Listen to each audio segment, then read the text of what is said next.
In the quiet hills of Enugu, Nigeria, lived a girl named Chidinma Okeke. Her life was simple, the daughter of yam farmers, raised among red soil, morning markets, and the scent of roasted tubers. Her family didn't have much money, but they had love, unity, and pride in their farming roots. Chidinma, the first in her family to go to university, balanced both worlds, one foot in tradition, the other in ambition. She studied agricultural economics, always dreaming of helping her people rise beyond survival. Everyone in the village respected her. She didn't speak loudly, but her presence was strong. She had the kind of wisdom that didn't need attention. It simply glowed. Then came Obinna Uzo. Tall, confident, and from a wealthy family in Abuja, Obinna met Chidinma at a conference in Lagos. He was drawn to her calm, her intelligence, and her beauty that didn't beg for approval. After 2 years of dating, he proposed. It was the kind of love story that made people dream. Poor village girl, rich city boy, a future full of promise. But underneath the fairy tale, quiet judgments were brewing. Obinna's parents tolerated Chidinma, but they looked down on her roots. They thought she'd be lucky to marry into their name. Chidinma felt it, but she smiled through it. She never begged to be accepted. She believed time would prove her worth. Her father, a proud man who never asked for favors, began preparing for the traditional dowry ceremony. The family had little, but they offered what they could, the best yams from their farm, homemade palm wine, and cloth passed down through generations. Chidinma didn't worry about the gifts. She believed love needed respect, not riches. She believed Obinna knew that. But when the day of the dowry came, and she saw the smirk on his face as her family brought out the yams, something inside her changed forever. The day of the dowry rites arrived, and Obinna's family traveled from Abuja to Enugu. They came in sleek cars, wearing fine clothes, gold shining on their wrists. Chidinma's family, dressed modestly but with pride, welcomed them with respect and warmth. Under the village canopy, both families sat across from each other, ready to honor tradition. Then came the moment of offering. Chidinma's father, with steady hands, presented what they had prepared: 12 of their largest yams, a fresh keg of palm wine, and a carefully folded piece of ankara cloth. It wasn't much by city standards, but to them it was everything, a symbol of love, heritage, and honest labor. The yams had been harvested just days earlier, hand-picked with care. The palm wine was tapped by Chidinma's uncle that very morning. As the items were laid out, a silence swept over the visitors. Obinna's father leaned toward his son and muttered, just loud enough for others to hear, "Is this a dowry or a joke?" And then came the laughter, Obinna's loud, sharp laugh that broke the air like glass. He shook his head and chuckled. "Yams? For me?" Some of his relatives chuckled too, hiding smirks behind their hands. Chidinma's family sat still. Her mother's eyes dropped to the ground. Her father's jaw clenched, his pride silently bruised. But the loudest silence came from Chidinma. She kept her eyes forward, face calm, but inside, something shifted. She had expected respect, not luxury. She thought Obinna would understand where she came from. Instead, he mocked the very roots that raised her. In that moment, she saw something she hadn't seen before, a crack in his character, hidden behind charm. The laughter faded, but the damage had been done. Something in the air had changed. Chidinma didn't speak a word that day, but her heart was already planning a different response. One that would not involve tears, but something far louder. Obinna's laughter came suddenly, loud and sharp. It echoed through the compound, even louder than the bleating goats tied nearby. He looked at the yams again and laughed harder. "Yams? That's what you're giving for me?" he said, shaking his head like it was the funniest thing he had ever seen. A few of his cousins snorted behind their hands. His uncle chuckled and whispered something to the man beside him. The disrespect hung in the air, thick and bitter. Chidinma sat still, her eyes fixed on the mat. Her cheeks burned. She didn't know whether to cry or walk away. Her mother, sitting beside her, gently reached for her hand and squeezed it, trying to hold her together. Across from them, her father didn't say a word, but his jaw tightened. The pride in his eyes faded just a little. He had worked so hard to prepare this day, believing that his daughter would be welcomed with honor. The yams weren't just food. They were a symbol of their love, their work, their identity. Obinna didn't see that. To him, it was just funny. He couldn't see the meaning, only the price tag. Chidinma's younger brother glanced up, confused, wondering why everyone was laughing at the gift he helped dig from the soil. The elders from the village shifted uncomfortably. One cleared his throat, trying to move the ceremony forward, but the mood had already changed. It was no longer a union between two families. It was a performance, and Chidinma's side had been made the joke. Still, Chidinma said nothing. No tears, no anger. She simply sat in silence, letting the insult land. But inside, something had cracked wide open. She wasn't humiliated. She was taking note. That laugh would not be forgotten. That moment, those eyes looking down on her family, planted a seed. A quiet, powerful seed. And though no one saw it, that was the moment the real dowry began to grow. After Obinna's family left, the compound grew quiet. The laughter was gone, but its echo still lingered in the air like smoke after a fire. Chidinma sat alone by the small fire her mother had built to cook dinner. She didn't speak. She didn't move much. Her eyes stayed fixed on the flames, but her thoughts were burning elsewhere. Her mother came and sat beside her, placing a bowl of food by her feet, but Chidinma didn't touch it. She wasn't hungry. She didn't cry. Not even one tear. She didn't scream or ask why. Instead, she held everything inside, the pain, the shame, and the quiet anger. But deep inside her chest, something had shifted. That laugh had changed everything. Not just because it embarrassed her, but because it disrespected her family. The same family that gave her life, that sent her to school with money from selling yams and palm oil. The people who had nothing, yet gave her everything.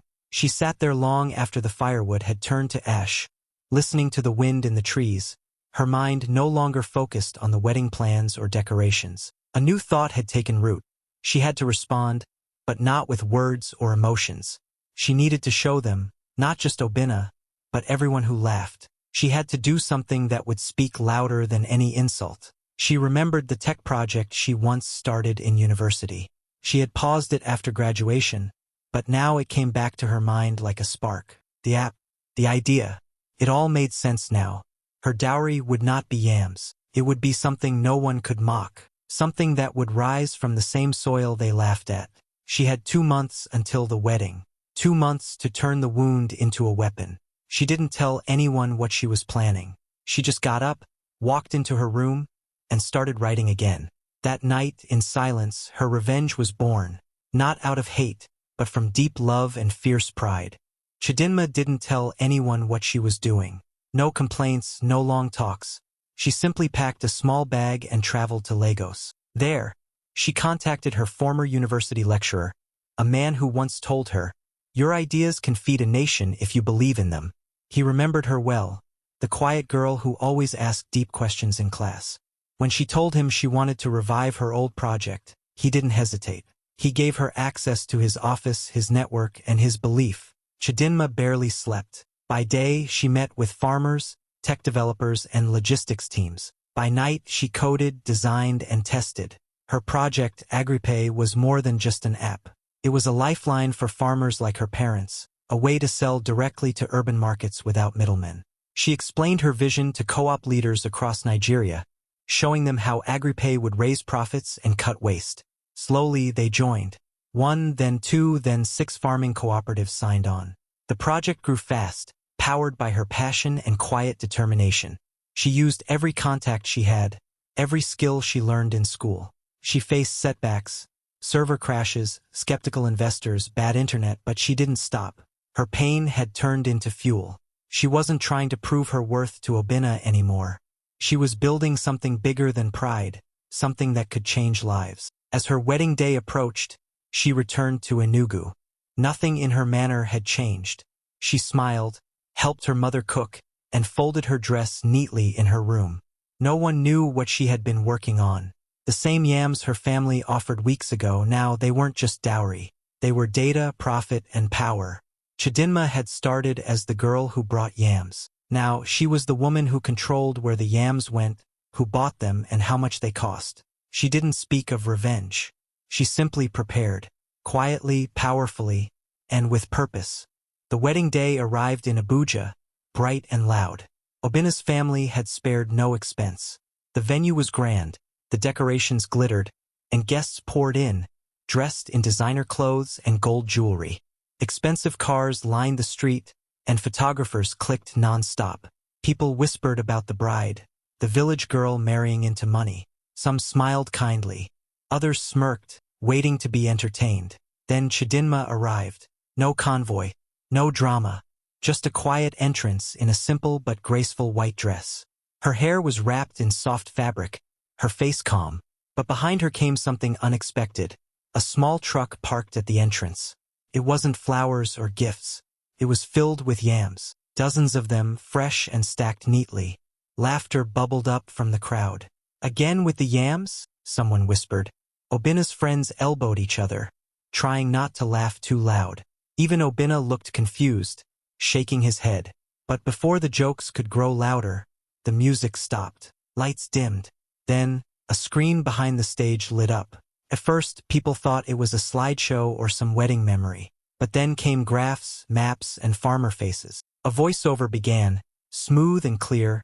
Meet AgriPay, a platform connecting over 10,000 farmers across Nigeria to urban markets, reducing food waste, increasing farmer income, and transforming agriculture. People sat up. Some leaned forward. The screen showed interviews with co-op leaders praising the app. Charts revealed sales growth. Chidinma's photo appeared, standing beside farmers in muddy fields, smiling in a simple shirt and jeans. The hall went quiet, completely silent. The same yams they had mocked were now the symbol of a tech-powered revolution.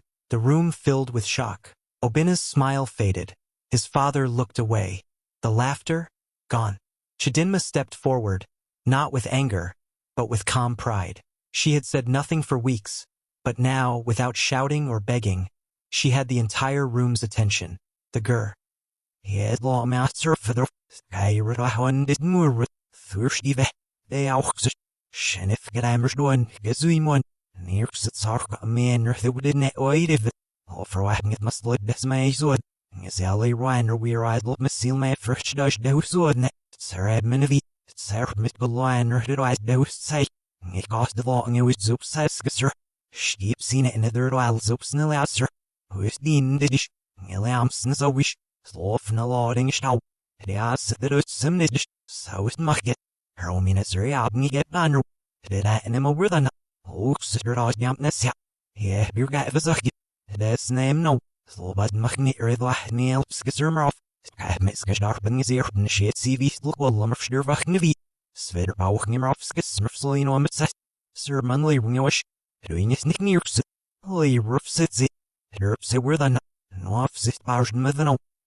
As the video ended, the screen faded to black, and for a moment, there was only silence. Then Chidinma stepped forward, calm, poised, no notes in her hand, just truth in her heart. She took the mic gently, looked around the room, and let the silence breathe before she spoke. "You laughed at yams," she said, her voice steady but powerful. "But in this economy, food is power." Her words cut through the room like a blade.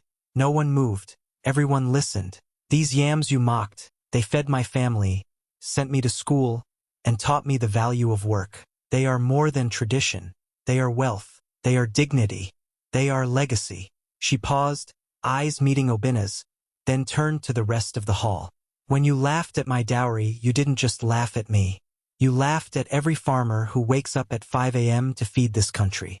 You laughed at the soil that grows your food. You laughed at the hands that harvest your meals. A few guests lowered their eyes. Some shifted in their seats. Today, I bring more than dowry. I bring innovation. I bring a platform that gives power back to farmers. I bring a system that connects villages to cities, tradition to technology. I didn't just bring yams. I brought a future. And then the room broke. Applause exploded like thunder. Guests stood up one by one. Some clapped. Others cheered. The same people who had chuckled earlier were now shouting her name, recording her speech, tweeting every word. Phones lit up. Cameras turned. Everyone wanted to capture this moment, the bride who flipped the script. In the crowd, a businessman whispered, "I want to invest." A woman nearby nodded, already dialing a contact. Obina sat frozen, unable to smile, unable to speak. Chidinma didn't need his approval anymore. She had the room. She had the moment. And most importantly, she had herself. As Chidinma stepped back from the mic, the room was still shaking with applause. People stood up, clapping louder with each passing second. What started as a quiet wedding had turned into something no one expected. A launch, a statement, a revolution. Within moments, a few businessmen made their way to the front. One reached out to shake her hand and said, "I want in. How can I invest?" Another followed quickly, offering to connect her with venture capital partners. One even asked, "Are you raising funds yet?" Phones were out. Cameras were rolling. A journalist from a major blog had captured the entire moment and immediately tweeted, "Bride turns mock dowry into million naira startup. AgriPay is the future." The tweet started spreading like fire. Within an hour, it had thousands of likes. Other media houses picked it up. Instagram pages began sharing the clip. Influencers reposted it with captions like, "This is how you clap back with class," and "Yams today, millions tomorrow." Back at the venue, guests were still buzzing. Strangers approached Chidinma, congratulating her, calling her an inspiration. A young girl walked up with her mother and whispered, "I want to be like you." The bride who once sat in silence at a dowry table was now surrounded by people who couldn't stop talking about her strength, her vision, and her courage. Outside the venue, people who hadn't even attended the wedding were already watching the video. On Twitter, #AgriPay, #BrideWithBrains, and #YamRevolution started trending. Comments poured in from across Nigeria. Some praised her as a genius. Others called her the future Minister of Agriculture. Even tech blogs picked up the story, calling AgriPay one of the most promising startups of the year. Chidinma didn't dance much that day. She didn't need to. She had already won. In one bold move, she had turned shame into success, laughter into investment, and yams into headlines. This wasn't just a wedding anymore. It was history. After that unforgettable day, Chidinma's life changed completely. The quiet girl from Enugu became a national name. Interviews, invitations, and opportunities poured in. TV stations called her a symbol of dignity. Tech platforms called her a genius. Young women across the country saw her as proof that you don't need to shout to be heard. You just need to show up prepared. Chidinma stayed humble through it all. She continued to work every day on AgriPay, growing it beyond anyone's expectations. What started as a small project born from pain and silence became a powerful business. AgriPay expanded quickly, reaching farmers in the north, south, east, and west. Within months, over 10,000 farmers had joined. They no longer needed middlemen to sell their crops. They used AgriPay to connect directly to buyers, set fair prices, and track payments. Families began to earn more. Children went to school. Markets became stronger, all from the same yams that were once mocked. Chidinma never spoke badly of Obina. She didn't need to. The world saw what happened. Obina, on the other hand, had a new story to tell. Whenever people mentioned her name, he'd quietly say, "I once knew her." That was all he could say. He had lost more than a bride. He had lost a chance to stand beside a woman who turned rejection into revolution. Everywhere her story was told, in classrooms, on social media, even in sermons, people remembered that laugh. The one that tried to shrink her. And they remembered what followed. a truck full of yams, a glowing screen, a quiet voice that turned a room upside down. Now, whenever someone starts to look down on humble beginnings, they say one thing. Her fiancé laughed when her family gave only yams for dowry, but what she brought to the wedding shocked them. And they smile, because they know that yams, in the hands of the right woman, can change the world.